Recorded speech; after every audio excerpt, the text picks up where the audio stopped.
What's up, everyone? Today we are going to do an unboxing of the Smith & Wesson Performance Center. And here we go, opening up the box. This is the carry comp. It comes with your instruction manual, a Smith & Wesson sticker. This goes on your trigger guard, your warranty stuff, and your California firearms warnings, because things in California are different than the rest of the free world. So here we are. I already had the optic mounted on it, so I have had this out. Here are your plates. Now we're going to talk about those. And it has your back straps, several different back straps. They are very grippy, so no problem with that. And your federal government mandated lock that we will never see. And it does come with this nice Performance Center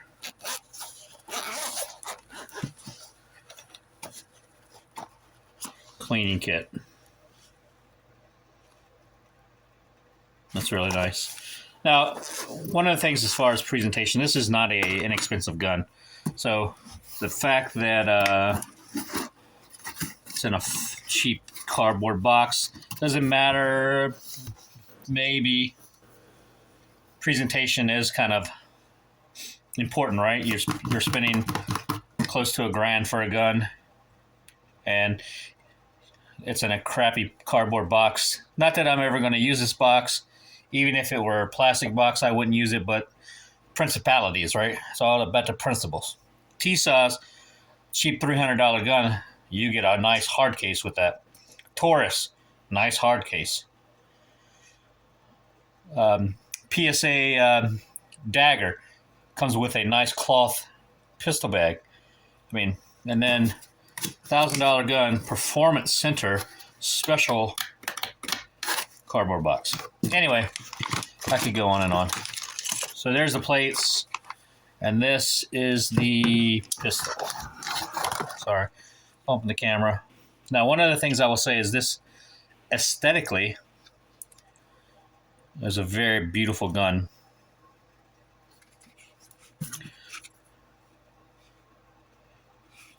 Give you a look around. Nice blacked out sights. Very crisp yellow tritium front.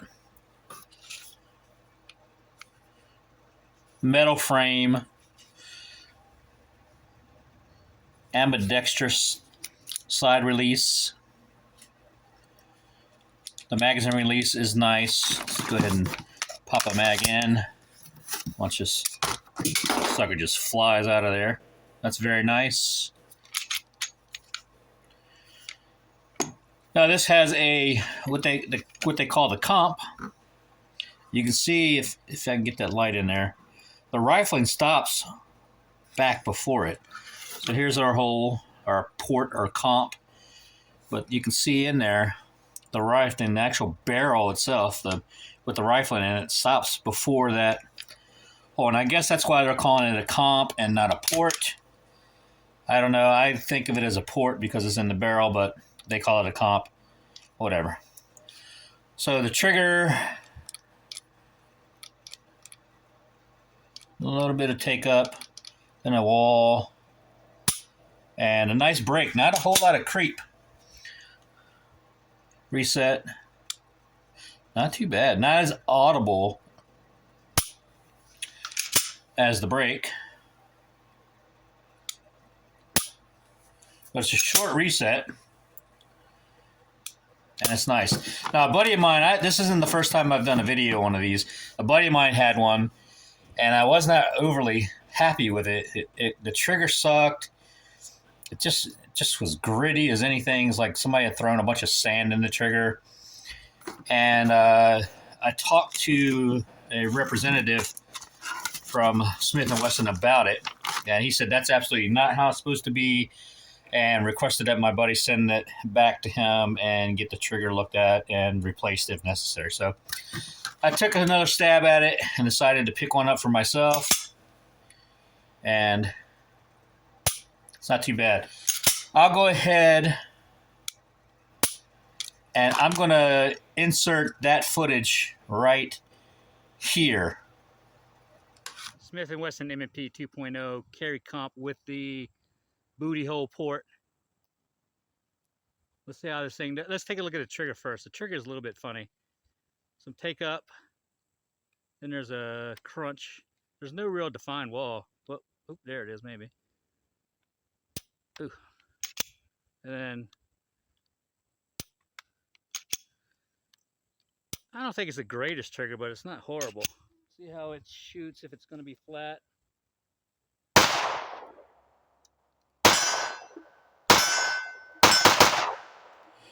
All right, guys, let's talk about this core plate system they have here. Now, these plates that they have are plastic. Look how flimsy and thin these suckers are. Now, is that a problem? I don't know. Does it have a potential of being breaking? Maybe. I don't know. Would I prefer metal? Yeah. It makes more sense to me. So, what I decided to do, and this was, I made this decision after I put this Holosun on here, was to go ahead and get this DPP. This one is titanium. So I'm going to take this Holosun off and switch it out with this M&P Core titanium plate. Give just a little bit more reassurance in my brain. Now this is for an RMR. These are the screws that they give you for Holosun, so I'm going to be using those screws. They also, if you're using the RMR, they give you a sealing plate, because you have the batteries on the bottom, and then they have special screws for RMR. So something to think about, and a little extra bonus for the price of this. It's a little bit more assurance in my brain, and it makes me feel better. So, all right, let's go ahead and what I'm going to do is swap this 407C X2 out for the preferred choice that I've decided to go with this gun. Hang tight. I'm going to do that off because of YouTube. All right, here we go. I've decided to go with the Holosun 507 comp. Let's see if we can't get that to focus. Hold on. Let's turn a light out here and see if I a good shot.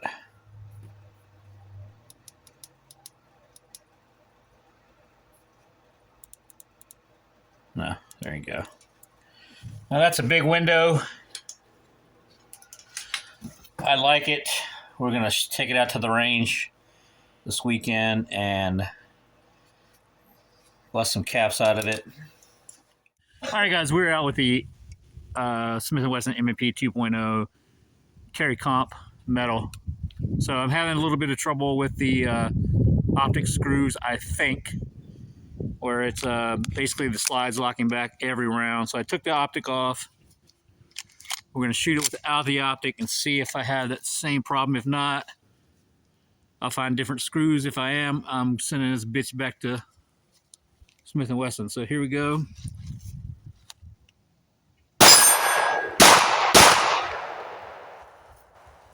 So there you go, no optic on it, no screws on it. It is oiled up. I'm not limp wristing it.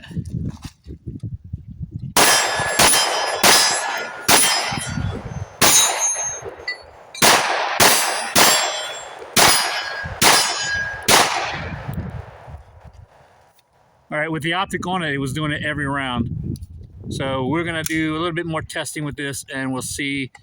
And then whenever I get back to the house and find some different. All right, guys, we're gonna do another mag with the Smith carry comp. See if we can't get this thing to run. Okay. I know that wasn't my thumb. That wasn't me either.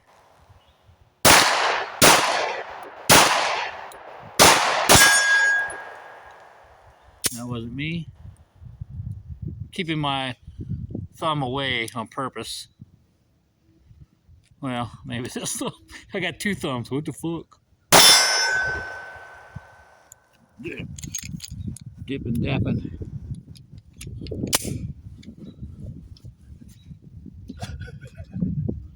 All right, guys, let's talk about this carry comp metal. I've had two of them in my hands that I've shot. Both of them had issues. This one, the issue is, from what I've discovered, is trigger related after maybe 15 minutes of Google searching, which, yeah, I know I should have done before. Anyway, that's neither here nor there. All right, so Smith & Wesson needs to get their shit together because this is too damn expensive of a gun to be having these type of problems, right? I mean,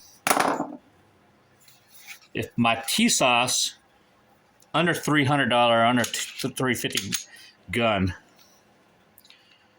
has no problems and a better friggin' trigger than this, Smith & Wesson should be able to do it on a $1,000 gun. Okay. It's freaking irritating as shit. Anyway, here we go. So what I found out, and after some research, if you look, you see how this moves up whenever I pin the trigger to the back. It's not as bad as it was because I've been finger fiddling with it for a while now. But still, every now and then, when you're shooting it, it will pop up and catch that slide. So what's happening, I don't know if you can see in there. I'm going to move the light up a little bit better. There's a spring in there. And whenever the trigger shoe hits that slide stop and lifts it up, all right? So from what I've researched on the interwebs, there's guys out there that are taking this out and replacing this, which I have, I'll show you my address. I have bought a replacement for that here. So I'm going to do that. And also I was planning on doing a Apex trigger anyway.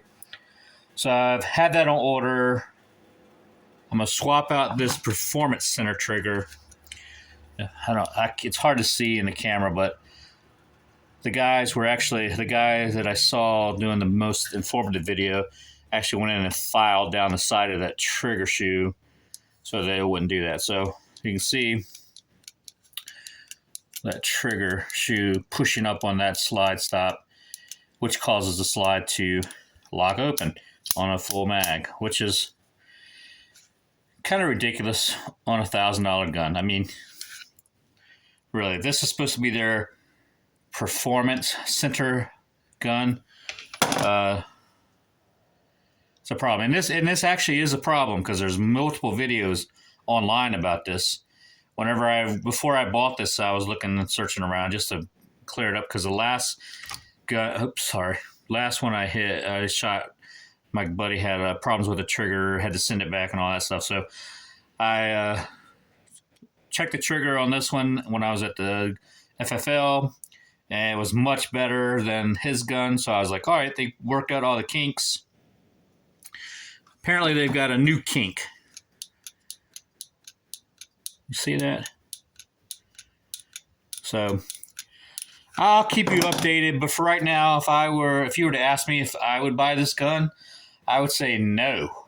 Do not buy this gun. Buy their polymer frame guns, because obviously they haven't got their shit together enough to get this fixed.